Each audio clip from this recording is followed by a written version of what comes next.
Exactly. You know, or Absolutely. we all should be contemplating. Okay, good morning.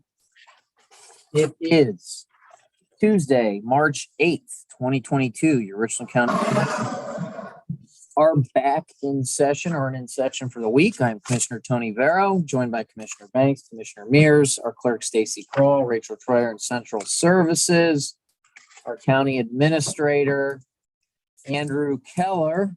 We have Wayne and Garth on today, And Carl are on. joined by the illustrious members of the media. And we have at 9:30 Rachel here to talk about our custodial cleaning and floor care contracts. Correct. So thank you guys for allowing me to come. Our contract with Ashland Cleaning and Commercial Cleaning Enterprises actually expired at the end of February, and I apologize. I was late getting this. In my little head, I was supposed to be doing and actually renewing this month, and time just flew by and I missed it. So I apologize. But both Ashland Cleaning and Commercial Cleaning, they agreed to renew for 1 year, no cost increase. So we're staying the same. This will be our final renewal. So I will be bidding next year on time. And so we're lucky that we are keeping the cost the same. One thing that I did talk to Ashland Cleaning about is all of the different changes in our buildings that we may eventually, once it's done, such as the courtroom, our courtroom upstairs, courts downstairs, we may have to go outside of this contract, but we think it may be skimming really close to me bidding it for pricing for cleaning that. But it's additional square footage, so it wouldn't actually be part of this contract unless we're bidding it at that time. So that's just one thing that we're kind of keeping. Why would you have to go outside? Why wouldn't they do it as an addition? Because how our contract is, we don't have it where we can add additional right now, if I'm correct, because it would change the pricing.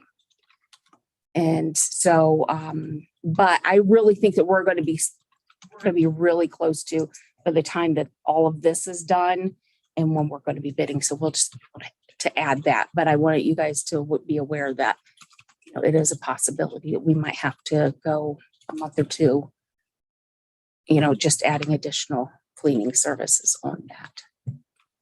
And so that's, do you guys have any questions? What does this include? Obviously, it doesn't include floors. We're talking about cleaning. So cleaning, but doesn't include floors. that's correct. Yes. What you have to pay additional for? So what we have is we have daily, semi-monthly things that need to be cleaned. So we gave them a breakdown of exactly what we need done. So you know, it's like waste baskets are every day. Furniture that is not a personal item, you just dust the top of it. So like the chairs that have got the little railing, it's supposed to be dusted. Smoking pots, baseboards, partitions, those things are done. There isn't covered from traditional cleaning. I'm thinking of windows. They clean windows. They do not clean windows. That is Things are separate. Maintenance Actually contracts with somebody. I know our windows haven't been cleaned in many years, but it doesn't bother me one bit. I don't care. I'm not that particular, I guess. So when you look at commercial cleaning versus your home cleaning, they don't do your home cleaning here in buildings. No, you would pay astronomical prices for that. You know, so it's just your basic, you're sweeping. But they don't high traffic every day. No, high traffic areas are supposed to be swept every day if it's a very high traffic area. If not, then twice a week that it's supposed to be swept. People will complain, and this is one of our worst contracts because everybody complains because they see things on the floor. Well, I know that they didn't vacuum. Well, you realize that a paper clip can get stuck to the carpet and it's not going to come up. Same thing with staples. So we just tell people, you just need to pick that up. You can't judge whether it's been vacuumed or not because something is still laying there. it sticks to the carpet. So, people do complain, but Ashland Cleaning is very good about trying to fix things, trying to teach their employees that, yes, you do have to do things, coming and going of employees, you're always going to have issues, and cleaning companies do these for very long. So it's continual, rotation of employees versus the things that are done in our office. It's just never a good contract. There's always issues. And we're aware of it. And I've been here for almost 23 years, and it's been the exact same way with every company. Same in the we've had. private sector. There's a limited amount. There's always been a limited amount of cleaning companies. Now you throw in the market right now. I've talked to several private companies that have asked us about cleaning companies, Mhm. me in particular, as to who we use. So it seems to be an issue that's It is prevalent. absolutely. Yes. Like I said, I've got 23 years of history here, and this is the contract that I am always working on. It may settle down for a little bit, and then boom, it's there again, right in our face. So, but we love Facility Dude because that helps, where departments can, log on to Facility Dude and say, whatever the issue is, and then Ashland right away. Motion to approve. I will make a motion to approve the Ashland cleaning contract and the cleaning enterprise contract. These days of high inflation, I'm glad to second that motion. I agree. Yes, I was very happy about that. Commissioner Barrow, Yes. Commissioner Banks. Yes. Thank you, Rachel, for Thank everything. you so much. I appreciate it. Thank Good job. you.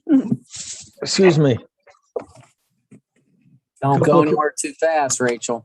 couple of questions. Dollar amount, these are two separate, and the internet was cutting out, so I apologize if some of this was discussed. Ashland Cleaning does the cleanup, and Commercial Cleaning does the floors. Correct. Okay, and what's the dollar amount of each contract? Okay, for Ashland Cleaning General Fund, we paid in 2021, $158,555. Non-general fund, $68,312. For commercial cleaning, general fund was $37,074.70. Non-general fund is $6,903.37. Okay, I'm sure there's a really important reason, but why is some paid out of general fund and some not? Because some buildings are non-general fund and some are. So for instance, JFS, CSEA, non-general fund. I thought that was the case, but I hate to make assumptions because then Well, you make Al wouldn't have asked that question. He would have known that answer. Well, I don't want to assume anything because that makes a Tony out of you and me. Ha ha ha. I'll remember that, Carl. Great. Hey, Carl, while we got you, on yesterday when you were filming the flooding in Belleville, Yes, and it was just short of 11 feet. it was I just just thought over 11. It was just over 11 feet. Okay, well, I just thought I'd tell you that now it's about 6.3, so we're in the right direction. And when it gets Well, down to 3 feet, it'll be Carl Hunnell's height. Well, when it gets down to 4 feet, you need, never mind. I'm not going there. I refuse to be short with a short man. Hey, I'm tall around you. All right. Frivolity aside, Rachel, thank you. You're very welcome. We will move on to our more routine items. Motion to certify the record of proceedings for March 3rd, 2022. So moved. Second. Commissioner Barrow, Yes. Commissioner Mears. Yes. Commissioner Banks. Yes. Motion to approve requisitions. So moved. Second. Commissioner Barrow, Yes. Commissioner Mears. Yes. Commissioner Banks. Yes. Motion to approve accept 2 parcels of right of way for the Applegate Road project. So move. Second.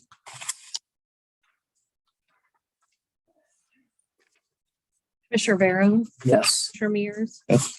Commissioner Banks, Yes. Okay, next up, we have a letter from our engineer, Mr. Gove, begrudgingly asking that we reject all bids for the Possum Run Road Bridge project. And the reason being is the submitted bids were more than 10% over the engineer's estimate, which is never good. So may we have a motion to reject all bids, please? So moved. Second. Commissioner Barrow, Yes. Commissioner Mears, Yes. Commissioner Banks, Yes. Well, when you reject, you gotta re-advertise or advertise again, in other words. So may we have a motion to do so? So moved. Second. Commissioner Barrow, Yes. Commissioner Mears, Yes. Commissioner Banks. Yes. Okay, next up, may we have a motion to select an approved contract with American Structure Point Incorporated for the construction and administration on Mill Run Road Bridge? So moved. Second.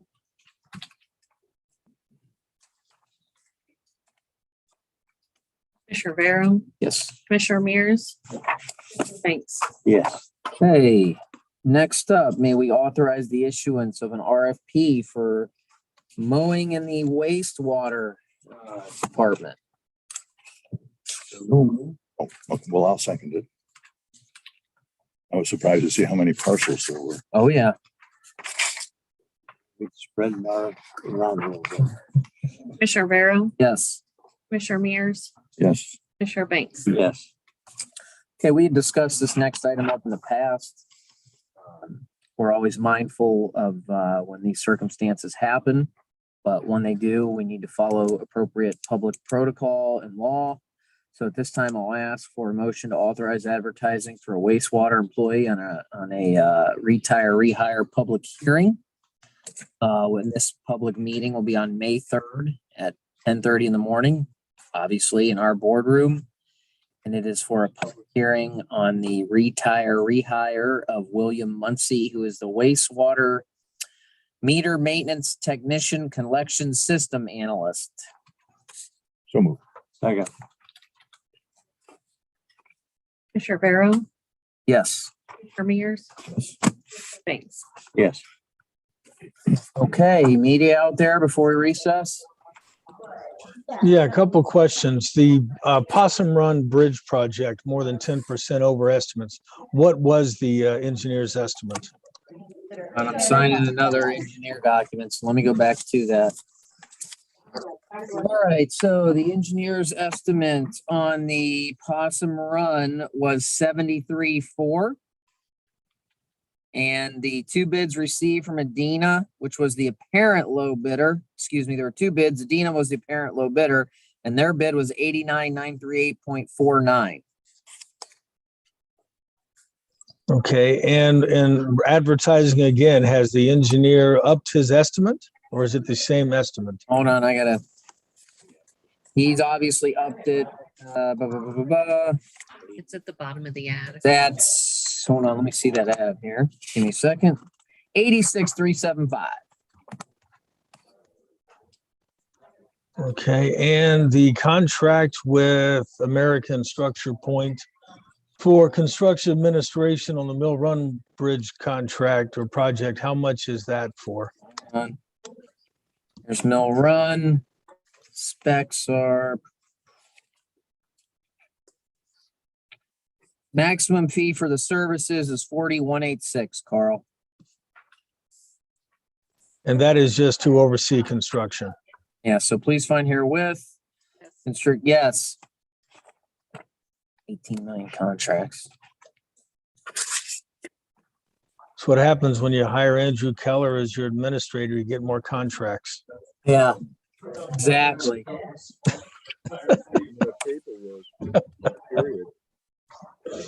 All right, that's all I had. Thank you. Yeah, Al? on that, Mill Run project, has that been bid already? The what?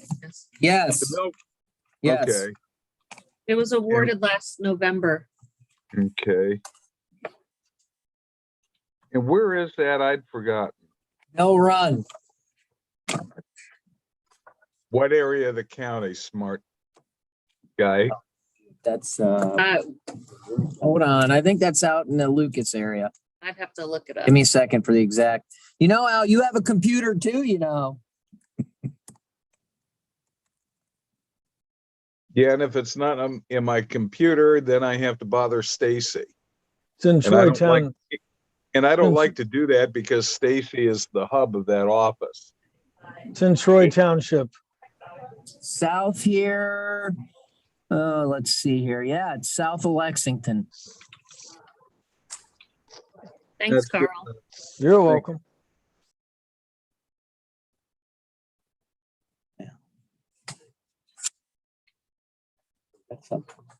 Yeah. Anything else?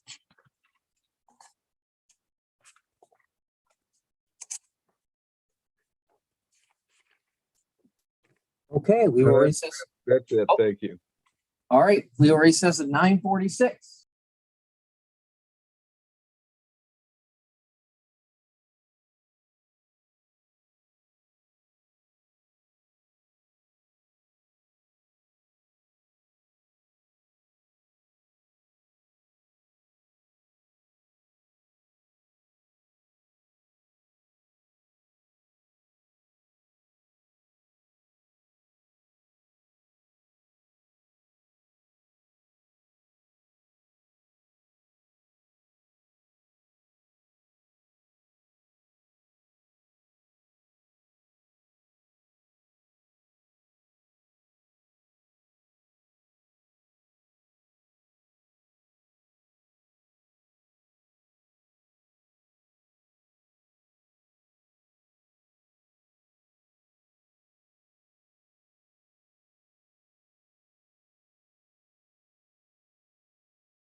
All right. It is 10:01 and we are joined by representatives from the Richland County Agricultural Society and then the Livestock Committee. Is that correct? To make sure I'm saying this appropriately. So if you could identify yourselves for the record in the media, we have Carl Now still and Archie from WMFD. So go ahead and identify yourselves, if you will, please. I'll go first. I'm Dave Dick. I'm on the Senior Fair Board and also co-chair of the Livestock Committee. I'm Shirley Swinehart and I'm the treasurer. I'm Christy Keith and I'm vice president of the Fair Board. Jim Schaub, president, Richland County Fair Board. Mike Lance, on the Senior Fair Board as well as co-chair for the Livestock Committee. Well, welcome. So what we're here to do today is to discuss particularly some revenue loss that the Senior Fair Board suffered as a result of the pandemic. It appears in sort of my review of how the pandemic impacted governments and or quasi-governments for the purposes of this discussion. The Richland County Engineer's Office was obviously materially impacted by the loss of revenue on the income tax due to less travel, less working.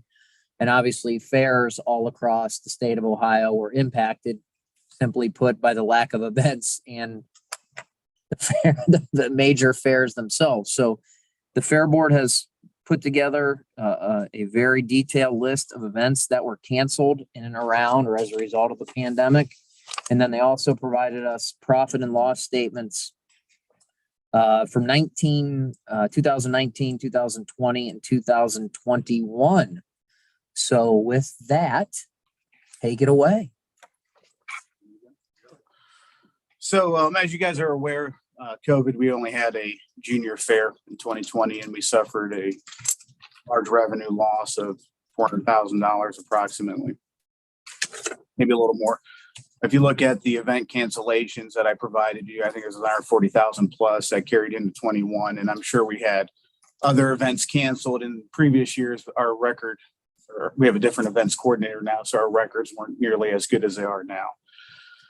And as a result of that loss, there's things at the fair that we just didn't have the money to replace or fix.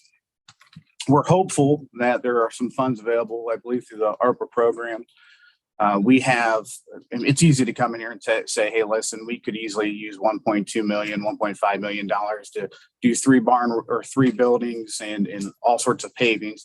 I think from a logistics standpoint, that if you look at a number of 500,000, and if you would be kind enough to attribute 425,000 to roads that we have, and then 75,000 that I know Chris Harris has already come in here and spoke to you folks about our new show arena project. So I don't know if all the commissioners are aware, but while we're on the record, if you kind of had a pinnacle here, the senior fair is at the top of the list. And then we have a bunch of subcommittees. And some of those subcommittees generate money either through selling of foods, different events, or they generate money through the livestock sale. Livestock committee only gets 6% for its operating budget out of people that donate money. The rest of the money goes back to the kids. Out of that 6%, some of that money goes back to senior fair to pay for electric, water, ground use. And then a large portion of that money goes to fixing up buildings or adding to buildings on the livestock end. So if a steer barn needs a roof, or if we need to do a pavilion or things of that nature. The senior fair has lots of buildings that are used throughout the year, whether it be for bingo, weddings, different events. And some of those buildings, I believe, are built in 50s or 60s. And we are fully cognizant that it is the responsibility per our lease with you guys that we are responsible for maintaining and upkeeping the grounds. And we've got 2 problems in Richland County that we're really, really working on to improve our revenue. The first is we need to have more people that are not part of the rural community coming out to the fairgrounds. It's $6 to get in. So we're trying to find events that are profitable. We're trying to find more of the people, particularly that live in the city limits, to come out to the fairgrounds and spend their money.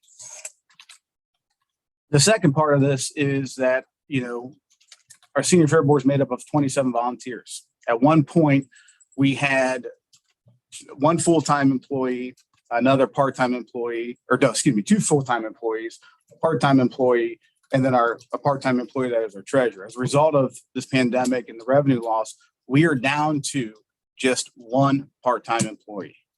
And from our numbers, it looks like just straight running the fairgrounds with one part-time employee is roughly $150,000 a year. That's approximately 15,000 a month. Some months are lower, some months are higher, depending on what we have going on.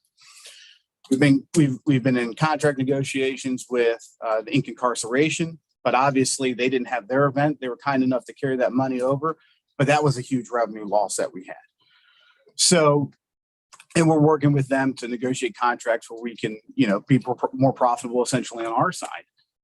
But we have, throughout the year, you're renting buildings or you have a couple big events. We had a gun raffle or the Inc. Incarceration that comes out. And then you have other weddings and different things going out through the year. So we're working on things that are identifying what is the most profitable things we can do to generate money.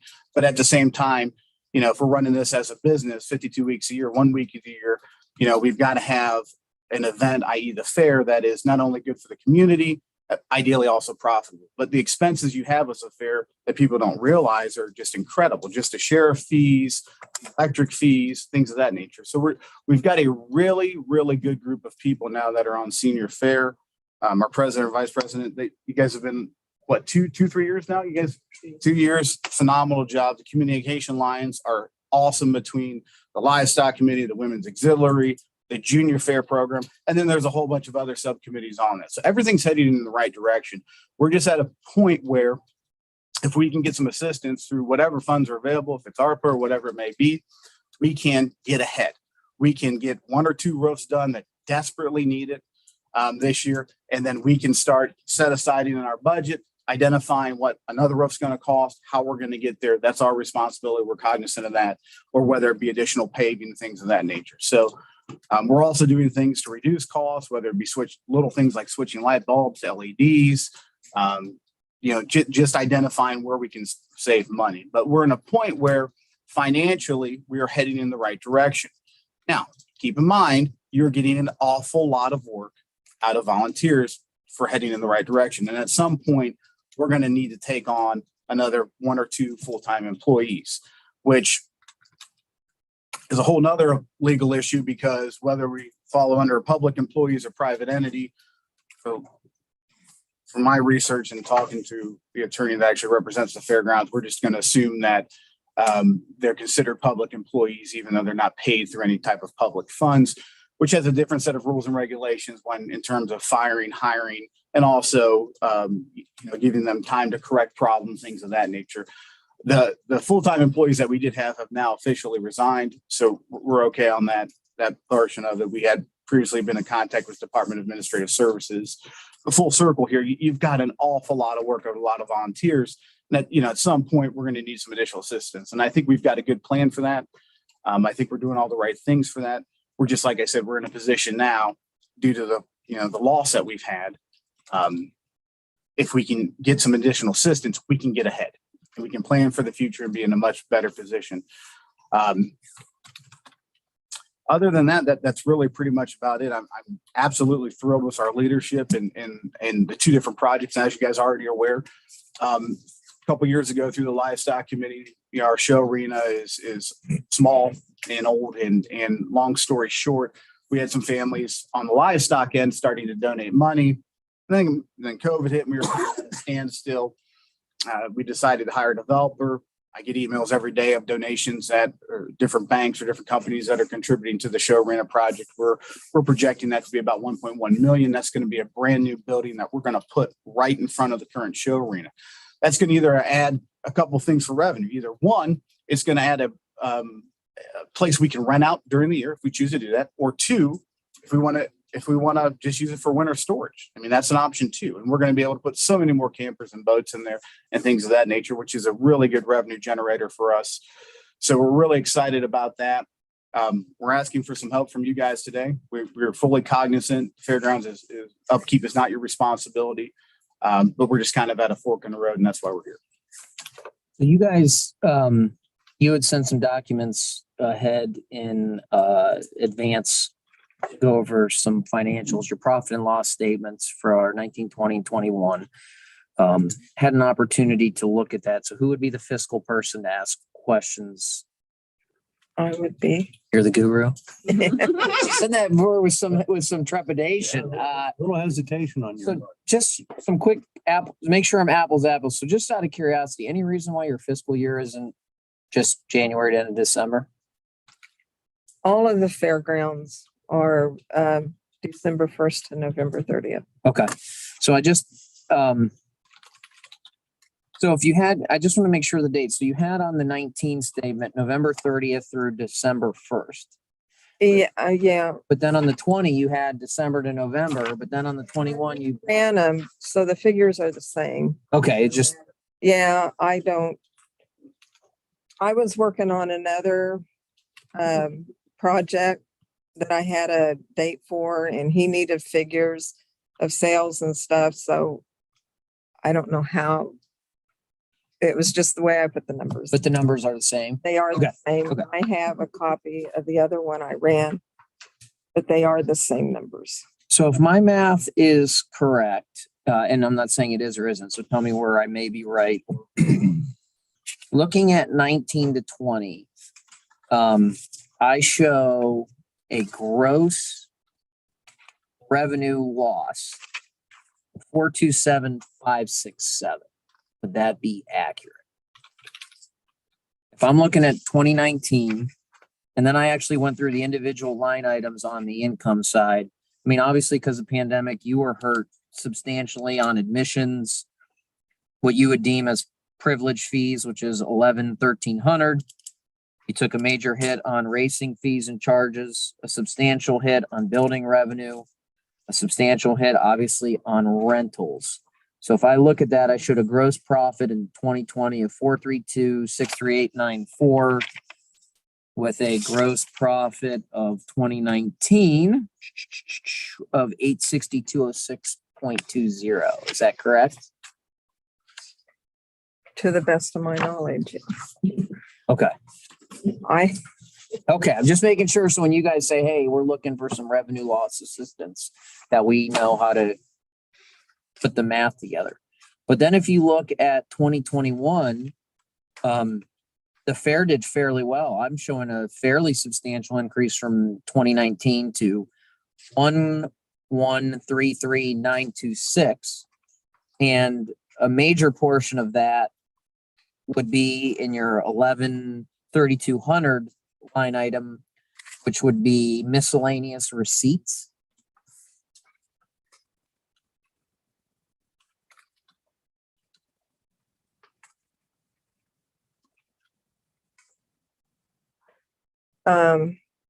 Yeah, I would have to bring up QuickBooks to tell you exactly what's in there. I know the startup funds and everything that doesn't fit into one of these other categories. Miscellaneous. So would that be like COVID monies maybe, or assistance you receive from the state, et cetera, as a result of the pandemic? Some of it could be, if it wasn't in the form of a grant or something, it could be in the miscellaneous. When I get back to the office, I can bring up. It looks like a lot of miscellaneous. Yeah, that's where, and looking at the comparables from 19, 20, and 21, the miscellaneous receipts, whatever that may be, which I presume was COVID assistance, and I don't want to assume.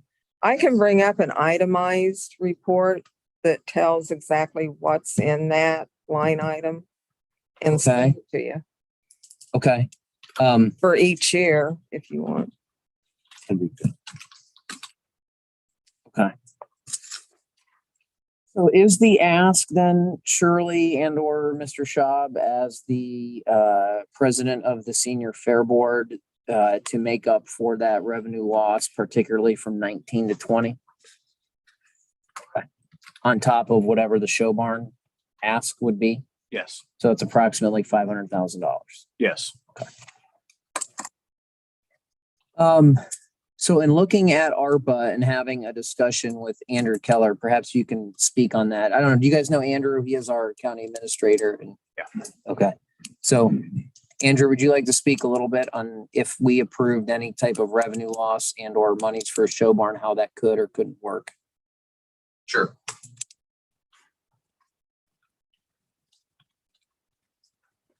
Bear with me a second.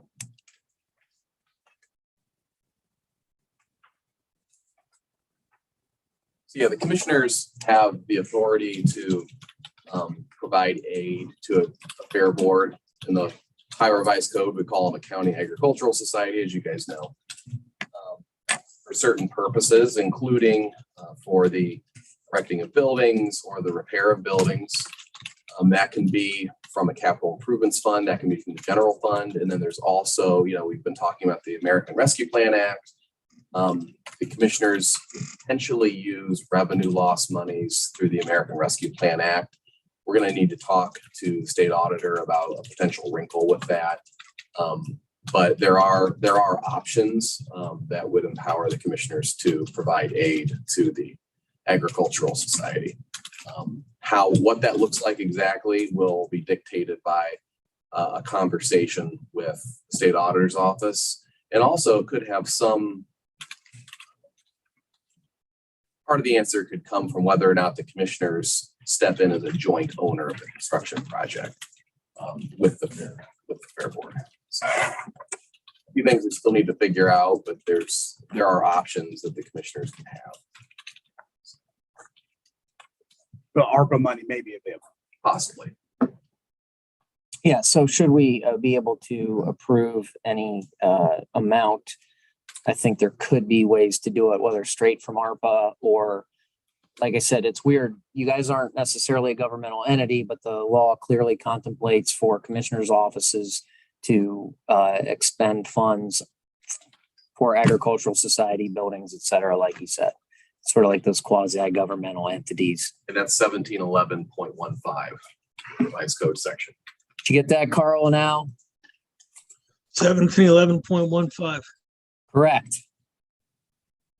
I've talked a lot. Go ahead. And this is a request from the Fair Board. Right, sir. And I know you've already obligated our loan to pay it back by the end of the year. You've obligated, I don't know if that's the right word, but you've expressed that will happen. And Andrew, you mentioned us being I don't know what you said something about. I mentioned the possibility of the Board of Commissioners being a joint owner on a construction project out of the fairgrounds. Why would we want to do that? It's the rationale behind that is that it might open up the ability to use county revenue loss dollars. Right. Those dollars are reserved for county government services. So if the county were a joint owner, which you do have legal authority to be a joint owner on a construction project at the fairgrounds, it could potentially open up that bucket of resources to use ARPA revenue loss dollars. It's not necessarily, it's proper accounting, obviously with the acquiescence of Pat's office to open the door to potentially use ARPA dollars, in other words. And we would still, again, we'd have to confirm that to make sure that the state auditor is comfortable with that characterization. But that would be the catalyst to being able to use revenue loss from ARPA. It sounds as though they have a loss of $427,000 in change. With a potential ask of $1.2 million, correct, Mr. Job? Yes, sir. Sadly, we've seen bigger asks. I won't get into that, so. And the reality is, I mean, the commissioners own the fairgrounds. Any building built on there is technically the commissioner's property. It sits on the commissioner owned real estate. Yes, at the end of the day, Operated by the commissioners own the building. Fair board, but Right. Lease agreement indicates that we are to maintain the property, but in terms of actual ownership, That's example- right. That's the avenue for us to sort of, we have to trigger, and again, this is presuming we would say yes, but we would have to trigger what's known as a government service under the Rescue Plan Act. And that specific area of law, because we own those businesses, would sort of be the roadway to say, okay, this is traditionally a government service because the Ohio Revised Code expressly details the ability to make these improvements. Am I speaking correctly, Andrew? Yeah. So that's the legal, Language, correct. Sure. But then if we become part owners, are we not then responsible for the maintenance, partially at least? No, because of the lease agreement. The lease agreement between the Board of Commissioners and the Fair Board prescribes who is responsible, and that's a lease where the Fair Board effectively paid no consideration, I mean, nominal consideration. Yes. But in exchange, certainly they have quiet enjoyment of the premises, as we say in the law, and are responsible 100% for maintenance and upkeep of things. If I look at the P&L statements, it looks like you showed a net profit all 3 years. Am I correct? Some small, but Yes. so you never had a real loss in each of the 3 years. I can understand. They They had to lay off a bunch of stuff. I mean, they did, to your credit. I understand there were pains, but you still show a net profit for the last 3 years. Yes. How did incarceration impact your balance? Because that seems like that would have brought in a good share of income. But it It was was canceled. less of it, but It was canceled in 2020. Yes. right. But last year, I didn't see it. I didn't see it as a line item last year. And last year it seemed to go over very, very well. I know it brought in quite a bit of income, but I didn't see a line item for Uh, incarceration. well, Probably. year before they paid, and then they didn't have it in 20, they paid for 2020, they didn't have it in 2020, so we carried it over. So they didn't pay anything in I 2020. think he's asking where would that revenue be Correct. listed in your P and L? What line item would incarceration, Should be in 2020 then. That's the Yes. only- would it be in rentals? The rentals, Okay. That's a very, So it would have been grouped with other things, right? yes. Okay. So there was no money from them in 21 because their money carried over to 20. They didn't pay for 20. that was in 2020. They paid in 2020. They didn't have it, so we carried that over to 2021. Okay. And my last question is, if I understood you correctly, you're talking about potentially renting building space for campers and boats as a way of generating income? So right now, October through April, we store as much possible that we can in any building. So we've got like the Sierra barn is full, the current show arena is full, poultry barn, sheep barn, pony barn, horse barn. And you've been doing that for some time. Yeah, and That would not be a new thing. Well, but the bigger show barn, what he was saying, would give them more space to rent out additional space. Right. Yeah, I understand. But it would basically be an expansion of your ongoing storage business. or we could use it to rent it out there. We haven't decided how we're going to use it, but once it's As an constructed, event. event hall, soccer practice, baseball practice, whatever, you know what I mean? Like, it depends on the numbers for the cost, to be cost effective, whatever. Your storage business has been an ongoing. Yes, yes. And it's gotten better. And that's one of the ways that we, because you have no electric, you have nothing. And it's a way that we can, what is it, $13 a foot, I think it is on Depends on if concrete. they want it on concrete or dirt, and it's paid by the foot. And I mean, we have people that come from, there was one person that came from Akron, store things here. We have food vendors, we have people with antique cars that come out and store. And Oh, yeah, the antique barn. Yeah, I The forgot antique that. barn has. Well, Mike Lancis stores Lamborghini, so Right, yeah, absolutely. So, Forge in too. that aspect, it's always been used and it's continually, and that's just like you said, another building to use for either A, storage, or B, for smaller events. Weddings, dinners, family dinners, what have you. We have all kinds of And what, rentals now that we can rent it again. Yep. And what we're really hopeful for is, because we are uniquely located kind of in central Ohio, this fairgrounds could be used for jackpot shows. There are shows that go on throughout the year, whether it be cattle, hogs, sheep, lamb, or goats, or horses even, that would allow for, like we were just up in Millersburg. I don't know if you've seen their fairgrounds and their new building they built. It's amazing. In our current show arena, how it works is essentially with the show arena, they split it in half and they have two rings going in the same building. And our current show arena is not big enough for that. So we're hopeful April through probably, I'm guessing, in July, that some organizations are going to want to use our fairgrounds for different types of jackpot shows, which could be other revenues coming in, things of that nature. Doubling back on the incarceration, I'll make sure I'm trailing the math. So you showed a rental profit in 19 of 187,710, then it dropped to 93,778 in 2020, which was the pandemic year. And 2021 was as well, but not as much. And then looking at it, then bump back up to about 126 then. So you didn't account for the incarceration in 2020, Shirley, is that correct? Correct. Wait a minute, so. All right, so Also for during the actually I should, fair, the camper rentals is big during week of fair. There's a lot of people that didn't rent during the junior fair that we had. They didn't bring their campers out. In 2020? Yeah. Or not, no, it'd have been 2020. Yeah, in 2020. Yes. Tony, I'll point out that 21 more people died of COVID than did in 2020. right. Okay. I don't have any more questions. No, I don't either. What we'll do probably is take a look at the numbers, speak with Andrew a little more. He'll probably need to have some conversations, and then we'll get it on the agenda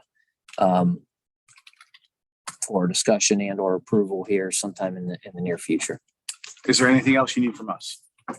If we do, well, surely. Tony, can I just say one thing, please? I want you to know that we as a board have made a commitment to trying to raise funds on our, as fundraising and such. We just had an event over the weekend, a one-day event that raised over $40,000. And What was that event? it was Gun the raffle. Sportsman's Raffle. We had over 550 people come. We gave away 48 sportsman's tools.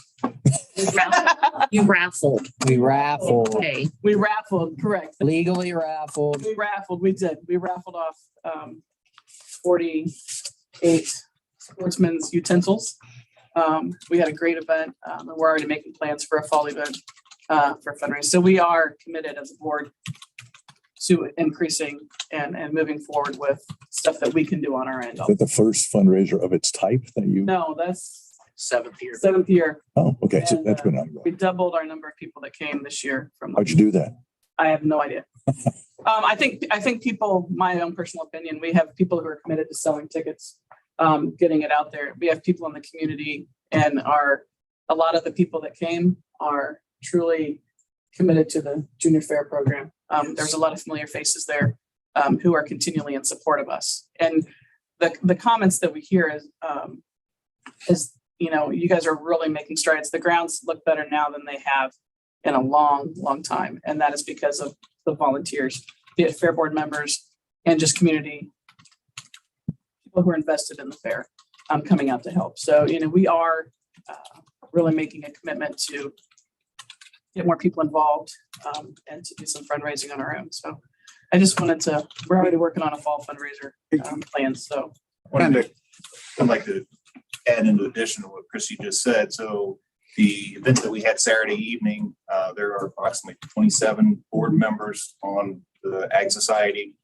And we had 23 that were in attendance that were helping provide all the support for serving food and running the raffles and doing all that stuff. And that, I think if you look at years past, that shows a commitment of the current board members in making sure that this is going to be a successful for the community. Was that money earmarked for the new arena or? no, that goes into, and we use that for, the kids programs. One of our focuses this year for the fair is going to be the Kids Day. We went to the Ohio Fair Managers Conference in January, and we are really excited with the kids entertainment that we have. We have a petting zoo that's coming. We have a fire prevention program that's coming. We have glass blowers to kind of get into the arts. That's kind of a big thing that's coming up now. We have glass blowers that are coming out of Georgia to come up. We have walking on stilts. We have Mr. Puppet. So these are all things that we are doing, and we're getting that out to the Big schools. hit, don't laugh. Yeah. Bring the panda. What's her name? The lady who flips the plates and Right. what's her name? The So those are things that She's a we're huge trying draw. to make, to get it out to the community, that Wednesday is Kids Day, so. I got a question to you. What are the most immediate, and I don't need this in writing, I'm just curious. What are the most immediate construction projects on the grounds, especially in the $500,000 So- range? The roof on Fairhaven Hall, how much is that? we're looking at 380,000. And how does that compare, contrast with your paving projects? Well, paving projects, we're looking at 850,000 to $1 million right now with the price of asphalt to do the whole fairgrounds. We just did a $50,000 upgrade last year. That was money that was given to us by the state of Ohio for the fair. Could you section it off to Yeah. that $500,000 amount? Say, and I'm not saying we would or wouldn't. Yeah, and I don't, would you say the second roof is more pressing than the paving, or do you think the paving? We need to get the roofs. That's our rentals right now. That's where our income comes from for the year. So The there's two roofs. roofs that are shot. Yes. And now this is, Fairhaven, that's the 380. yep. Yes. We estimated. And then what arts and Arts and crafts is our next one, and then youth hall, We have an estimate on those. all of them together, 681,000. So our goal would be if we could get 425, hopeful we can generate additional funds, maybe to get at least two roofs done. And then for next year, start budgeting money. My thoughts, and again, I don't want to, I mean, I think it goes without saying, again, similar to the engineer, the fairgrounds took a huge loss. So I'm sort of thinking, like Andrew says, the easiest way, providing Pat could do this, is we pay for a portion of the paving, right? That way we can separate it. It's easy, it's clean, presuming we all say yes. Well, I think the roofs are much more. Yes, the two roofs. Separate the projects. Well, See what I'm saying? I mean, 500 would be 500. Whether money they had set aside for asphalt, they can put to the roofs. See what I'm saying? But we can, I mean, Yeah, I mean, we, yeah. I mean, and I, just personally speaking here, my thought process was if we could have enough money, if we were eligible for the ARPA funds to pay for one roof and then a large portion of the other, and then we pay for it. And what we've been doing in years past is kind of piecing out to paving projects, 25 grand here, 50 grand here, whatever we can do to make it safe. It's a matter of the accounting though. See what I'm saying? Depending upon the amounts. well, I think the leaky roof takes precedent over counting. Yeah, yes. You know what I'm saying? Right, we'll figure it out. Okay. Before we go, why we got you here, I am open for suggestions. The easy answer is, hey, make more money. Fairgrounds make more money, fine. So we're doing things, we're targeting that, but our 1 week of fair, we got 60,000 people inside of Mansfield city limits, I think. I'm telling you, if you look at our numbers, gate numbers compared to other counties our size, we do not do the gate numbers. We are not getting people out during fair week, particularly that live in inner city. I've spoken with some other people that are on the board, like Stephanie Zader and I just forgot his name, our neighbor from my law firm. Affiliate? Yeah, of ideas, but any ideas you guys have to get people out there. We spend what, $40,000 on sheriffs, I think, for security out there. It's a safe environment. We've got more kid-friendly acts. We need people in the door. And I know at least personally, I am open for any ideas you guys have of getting people in Mansfield and surrounding Mansfield, because the rural community is awesome. We get them. They spend their money, they donate to kids, they donate to events. But I'm telling you, we're not getting the numbers what's inside the city limits. And any ideas for that, we'd be grateful. Well, don't go anywhere yet, because I'm sure Al and Carl will have questions here. So go ahead, gentlemen. Okay, and I apologize. I don't know if Al's been experiencing this, but I'm losing some audio from time to time on the setup today. But what is the specific dollar ask? Is there a specific dollar ask at this point? I would say a minimum of $500,000, 425,000 allotted for capital improvements on the roofs, 75,000 allotted for the new show arena. 1.2 sounds really good, though. It just sounds really awesome. Just wanted to point that out. It rolls off the tongue easy. Oh, super easy. I understand. I understand that. I just wanted to make sure if there was a specific ask today. Let's see. Go ahead, Al. I need to look at something real quick.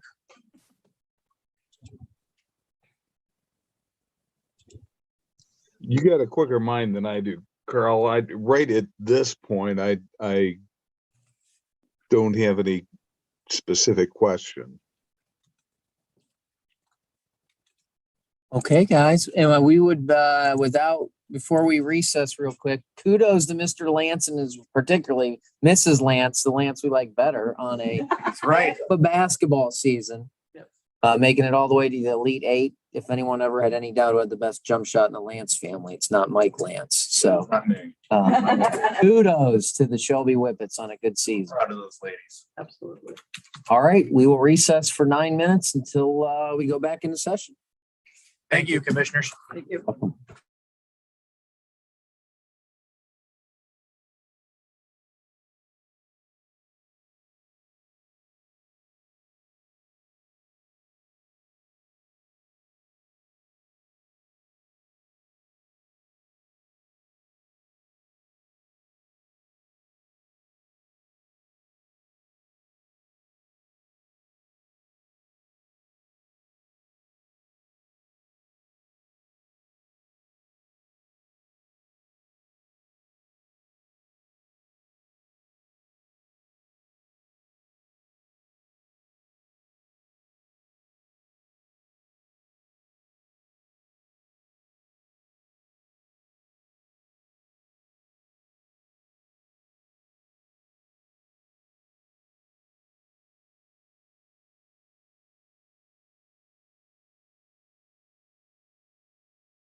You're in the right. Okay.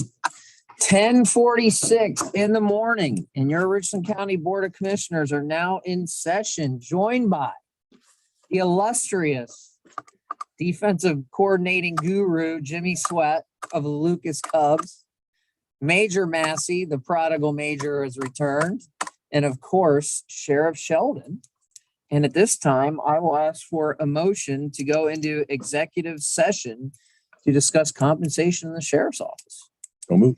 Second. Commissioner Barrow, Yes. Commissioner Mears, Yes. Commissioner Banks. Yes.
Okay, it is 11:30 in the morning and your Richland County Commissioners are back in session. After discussion on compensation, there's certainly more discussion to be had, and hopefully once the numbers come out okay, there will be a formal recommendation.